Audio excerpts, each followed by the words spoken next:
المحامي بتاع ده حضر والمحامي ده حضر. طالما المحامين حضروا يعتبر حكم غيابي. يتشكل بالنسبه لي شويه. طبيعي ده كان شكل انت قاعد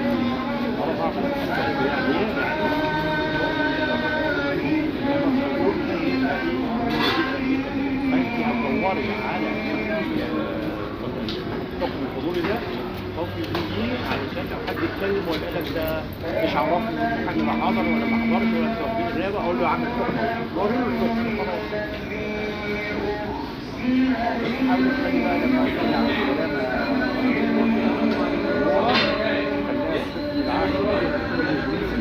بيسموه